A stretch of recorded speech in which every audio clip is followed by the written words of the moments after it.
wabarakatuh. Izin memperkenalkan diri, nama Siti Supiati dengan NIM 2014-340, kelas 2B, jurusan Asuransi Syariah, Fakultas Ekonomi dan Bisnis Islam. Baik, di sini saya ingin menjelaskan tentang bab 3 MK pengantar ilmu ekonomi mikro yang berjudul pola kegiatan perekonomian.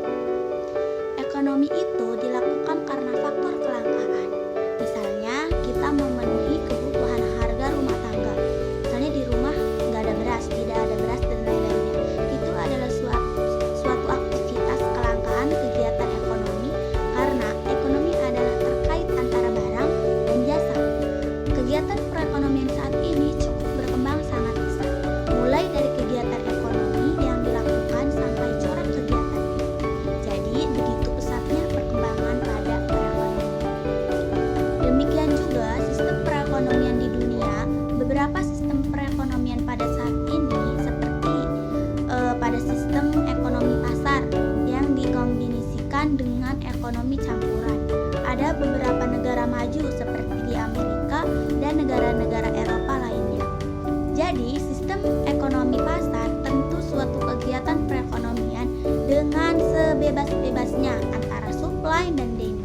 Karena di situ kekuatan pasar merupakan pada kegiatan ekonomi tapi dengan hal-hal kebijakan tertentu, ekonomi campuran.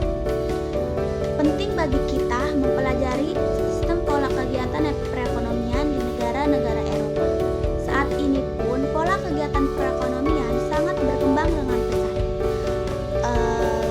Apabila kita perhatikan corak perekonomian negara maju, maka tidak ada satu negara pun yang memenuhi kebutuhannya dari hasil di negerinya.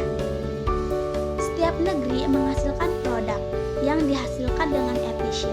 Jadi, pola kegiatan ekonomi itu di dalam suatu negara tidak mungkin semua dari satu negara itu memenuhi kebutuhannya. Jadi misalnya tidak ketergantungan dari import dari luar negeri. Misalnya negeri Amerika membutuhkan minyak yang untuk menggerakkan produk-produk daripada mesin industri. Jadi tentu itu digerakkan dari minyak dan pasti mereka import di negara-negara lainnya seperti di Saudi Arabia, Indonesia, dan lain-lainnya. Jadi, setiap negara itu menghasilkan produk yang dihasilkan dengan efisien. Di setiap negara saling membutuhkan kebutuhan di negerinya. Begitupun di rumah tangga. Kita tidak bisa memproduksi semua kebutuhan rumah tangga efisien yang menghasilkan satu produk.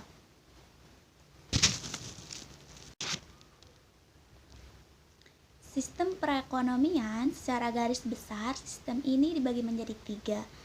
Yang pertama, sistem ekonomi pasar, yaitu kebebasan diserahkan sepenuhnya oleh pihak pasar.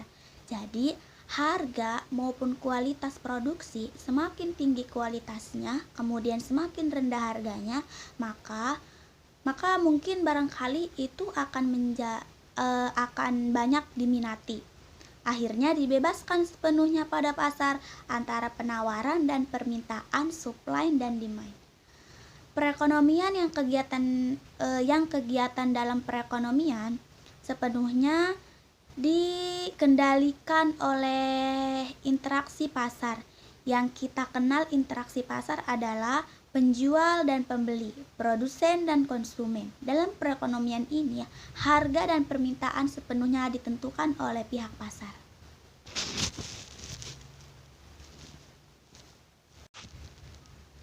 Kemudian yang kedua sistem ekonomi campur, yang ketiga sistem ekonomi terpusat.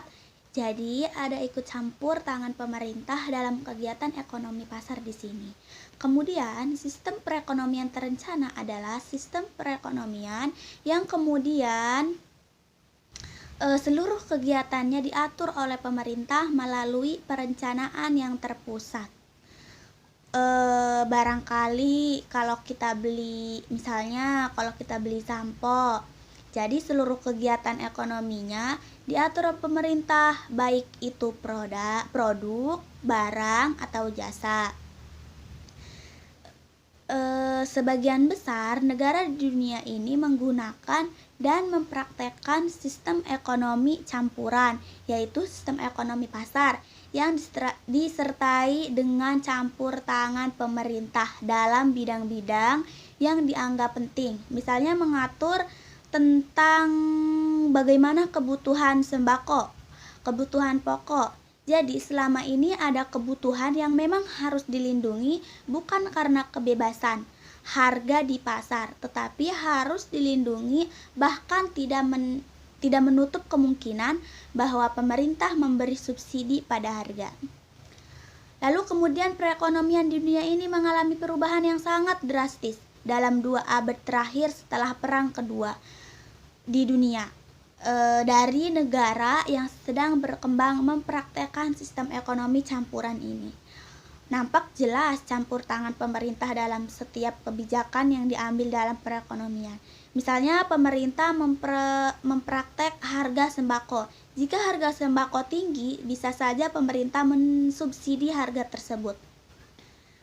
Selanjutnya perekonomian pada umumnya berkembang dalam 3 fase. Yang pertama, perekonomian subsistem merupakan perekonomian di mana kegiatan ekonomi hanya untuk memenuhi kebutuhan sendiri. Jadi, pertukaran barang-barang ini terjadi meskipun ada dengan cara barter atau menukar barang dengan barang. Lalu perekonomian uang sudah menggunakan uang seperti yang sekarang terjadi.